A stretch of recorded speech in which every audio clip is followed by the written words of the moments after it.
ಪ್ರೀತಿಯಲ್ಲಿ ನನ್ನ ಒಲವಿನ ಸಹೋದರ ಸಹೋದರಿಯರೇ, ಪ್ರತಿದಿನವೂ ಈ ವಾಕ್ಯವನ್ನು ನೋಡುವವರು ಕೇಳುವವರು ದೇವರು ಪ್ರತಿಯೊಬ್ಬರನ್ನು ಆಶೀರ್ವದಿಸುತ್ತಾರೆ. ಏಕೆಂದರೆ ದೇವರ ವಾಕ್ಯ ಕೇಳುವುದು ನಾವು ಎಂದಿಗೂ ನಷ್ಟಪಡುವುದಿಲ್ಲ ಸಮಯ ಎಂಬುದಾಗಿ ನಾವು ದೇವರನ್ನು ನಂಬಿ ಅನೇಕ ಬಾರಿ ತಿಳಿದುಕೊಂಡಿದ್ದೇವೆ.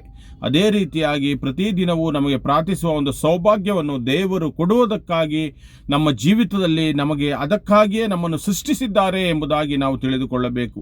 ಈ ದಿನ ನಾನು ಆಯ್ದುಕೊಂಡಂಥ ವಚನ ಭಾಗ ಯಾಶಾಯನು ಬರೆದ ಪುಸ್ತಕ 41ನೇ ಅಧ್ಯಾಯ 10ನೇ ವಚನ. ಈ ವಾಕ್ಯ ಅನೇಕ ಬಾರಿ ನಾವು ಓದಿರಬಹುದು. ಇಂದು ಬೆಳಿಗ್ಗೆ ಕೂಡ ನಾನು ದೇವರ ವಾಕ್ಯವನ್ನು ತೆರೆದಾಗ ಈ ವಾಕ್ಯವೇ ನನಗೆ ಸಿಕ್ಕಿದೆ. ಯಾಕೆಂದರೆ ಈ ವಾಕ್ಯ ಬಹು ಮಹತ್ವವಾದದ್ದು ಎಂಬುದಾಗಿ ನಾವು ತಿಳಿದುಕೊಳ್ಳಬೇಕು. ಈ ವಾಕ್ಯ ಈ ರೀತಿಯಾಗಿ ಹೇಳುತ್ತೆ, ಹೆದರಬೇಡ, ನಾನಿದ್ದೇನೆ, ನಿನ್ನೊಂದಿಗೆ ಭಯಭ್ರಾಂತನಾಗಬೇಡ, ನಾನೇ ದೇವರು, ನಿನಗೆ ಶಕ್ತಿ ನೀಡುವೆ, ಸಹಾಯ ಮಾಡುವೆ, ನಿನಗೆ ನನ್ನ ವಿಜಯ ಹಸ್ತ ಆಧಾರ ಇದೆ ನಿನಗೆ ಎಂಬುದಾಗಿ ದೇವರ ವಾಕ್ಯ ಬರೆಯಲ್ಪಟ್ಟಿದೆ.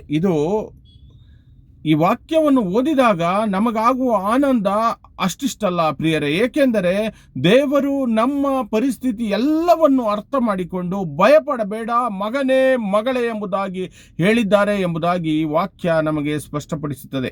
ನಮ್ಮ ಪರಿಸ್ಥಿತಿ ಯಾವುದೇ ಆಗಿರಬಹುದು, ದೊಡ್ಡದಾಗಿರಬಹುದು, ಚಿಕ್ಕದಾಗಿರಬಹುದು, ಆದರೆ ದೇವರು ಅದಕ್ಕಿಂತ ದೊಡ್ಡವರು.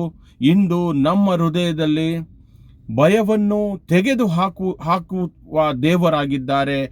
ದೇವರ ಕೈಗೆ ಒಪ್ಪಿಸಿ ವಿಶ್ವಾಸದಿಂದ ಮುಂದೆ ನಡೆಯೋಣ. ಯಾಕೆಂದರೆ ದೇವರು ನಮ್ಮೊಂದಿಗೆ ಸದಾ ಇರುವವರಾಗಿದ್ದಾರೆ ಎಂಬಂಥ ಒಂದು ಪ್ರಾರ್ಥನೆ ನಮ್ಮ ಜೀವಿತದಲ್ಲಿರಬೇಕು. ಈ ವಾಕ್ಯವನ್ನು ಈ ದಿನ ನಾವು ನಮ್ಮ ಹೃದಯದಲ್ಲಿ ಸ್ವೀಕರಿಸಿಕೊಳ್ಳೋಣ. ಪ್ರಿಯ ದೇವರೇ, ನಮ್ಮ ಭಯವನ್ನು ದೂರ ಮಾಡಿ ಸ್ವಾಮಿ, ಧೈರ್ಯ ಮತ್ತು ಶಕ್ತಿಯನ್ನು ನೀಡಿ ಎಂಬುದಾಗಿ ಬೇಡಿಕೊಳ್ಳುತ್ತೇನೆ. ಆಮೇನ್.